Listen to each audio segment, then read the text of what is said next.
May the words of my mouth and the meditations of our hearts be acceptable in your sight, O God, our strength and our Redeemer. Amen.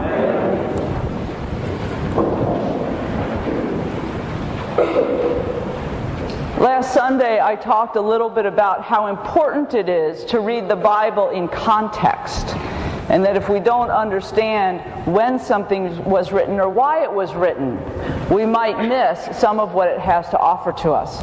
And the same thing actually happens with this feast day that we celebrate this morning, which is Christ the King. Christ the King, unlike All Saints' Day, didn't even get instituted as a feast day until 1925. We've been celebrating Christ the King for more than 1,600 years. Christ the King for not quite 100. And Christ the King was instituted because Pope Pius XI wrote an encyclical about the kingship of Christ that basically spoke about the fact that Christ's kingship was not based in violence, but was based in the very nature of who we understood Jesus Christ to be. And this encyclical is almost never read. It's one of the most misunderstood encyclicals ever written by a pope. And it was written really for one reason. It was written because Mussolini had come to power and was claiming supremacy over the earth. And the Pope sort of said, well, I'll show you, Mussolini. I'll write an encyclical that says, you don't have power, only Christ has power over heaven and earth. And so because of that writing in 1925, the feast day of Christ the King started. And it sort of bounced around. The church couldn't quite figure out what to do with the feast day because it didn't fit very well in context with other seasons of the church year, or indeed other theology that we understand about Jesus. And so finally in 1969, they decided to stick it at the end of the church year as sort of a bridge between Pentecost, the season of Pentecost, and the beginning of Advent. And there it has stayed. This feast day isn't even celebrated by all Christian denominations. Roman Catholics, Episcopalians, some of the Lutheran churches celebrate Christ the King. But you're not going to find this feast day in a Methodist church or a Presbyterian church, certainly not a Baptist church. So it is one of those things that is unique to our particular Christian communities. But I find Christ the King, when I think about those words, just sort of an oxymoron. They would have made perfect sense to Jesus' followers, because if you'll remember, as we read through the Gospels, Jesus' followers over and over and over again were trying to build Jesus up as the King, as a Messiah that would come to conquer Rome, that would free the Jewish people again, rule over them forever. They always were trying to create Jesus in this image of an earthly king. And what did Jesus do over and over and over again? He pushed that image aside. He said, that's not who I've come to be. And that's the Jesus that we hear throughout the gospel lessons. The Jesus who travels with a ragtag bunch of people. The Jesus who is always ministering with the outcasts and the lowly. The Jesus who touches the lepers, who heals the unclean. The Jesus who talks to women and children, of all people. The Jesus who we always find ministering with, eating with, sharing with, and celebrating the least among us. But his disciples kept trying to push him into that model of an earthly king. And throughout his ministry, Jesus said, that's not who I am. That's not who I am. That's not who I am. And he demonstrated for his disciples over and over and over again that that was not who he was. It was not who he was called to be. And so we see another example of this morning in our gospel lesson. It's a pretty familiar gospel lesson. If you'll remember, Jesus has already been arrested and taken to Pilate. But you get the sense that we have two people here having a conversation together, but not talking about the same thing. Pilate is concerned with earthly power, with earthly kingship. Pilate is concerned with making sure that Rome gets their due, that those troublesome Jews aren't creating any more problem, and he's concerned with how he's going to deal with these rebellious people out in the middle of nowhere. So Pilate's only concern about Jesus is, are you going to cause me trouble? Do I need to do something about you because you're going to stir up these Jews who keep causing trouble anyway?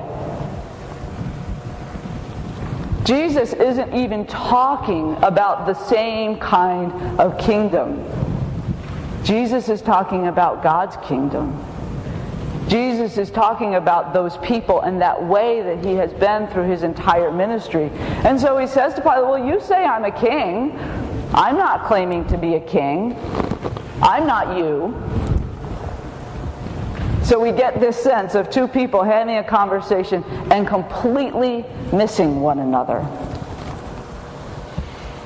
And the whole feast day feels to me a little bit like that. Here we have this feast day of Christ the King, but doesn't really speak to us about who we know Jesus to be. Who we know Jesus to be as our companion in our life of faith. The Jesus who fed people and healed people, who walked with people, who cared about the lowly and the outcast. It also reminded me this week of the book that some of us read in October called Jesus for President. And some of you, I'm sure most of you saw the poster that was up in the narthex. It was a horrible poster. It was awful. I said to Tracy, make the most awful campaign poster you can find. And so we ended up with the Buddy Christ, from the movie Dogma, surrounded by red, white, and blue, as much of a dichotomy as Christ the King.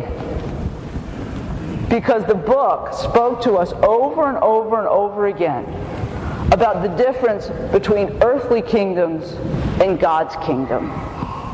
It spoke to us over and over again about the way earthly kingdoms operate, with power and might and war machines. And yet when we try and set that earthly power against the Bible, it just never works. It never works against Jesus' ministry or Jesus' life. Jesus the pacifist, the Jesus the one who walked with the poor, the Jesus who told the widow that her 2 small coins were worth more than all that the Pharisee might put in. The Jesus that modeled for us God's kingdom. And when we try and squeeze God's kingdom into the earthly kingdom, I don't think it works very well. But we try and do it anyway. And our leaders try and do it. All you had to do was listen to some of the rhetoric of the recent election season. And everybody was trying to claim their righteousness and connect it somehow to God or to the Bible or to what, the way our Christian nation should be. The problem is that the way most of our nations operate is just not the way Jesus operated. Our nation, who is concerned with money and power, and Jesus, who was never concerned with money and power. So this feast day sort of leaves us saying, well, then what are we supposed to do with Christ the King? Clearly the church couldn't really figure out what to do with it, which is why they kept moving it around. And they sort of left it here on the end of the church year. But I think what it invites us to reflect on and think about is, how do we live out God's kingdom in the midst of our earthly kingdom? How do we pay attention to the outcast and the lowly? How do we feed the hungry, care for the poor, reach out to those in need? In a lot of ways, for me, it's a call to action. It says, let's bring a little more of God's kingdom in. Let's leave the earthly kingdom over here. And let's live into God's kingdom. Let's look at those places where we know Jesus would be walking. And let's follow that leader and leave the others behind. So as we come into this season of extreme wealth before Christmas. I don't know if any of you went shopping on Black Friday. I stayed home. But we get bombarded this time of year with wealth and money and what we need to have to be happy. I think it's a particularly good time of year to reflect on not just what we need, but what do others need? And how can we bring a little bit more of God's kingdom into a place that might really need it? Amen.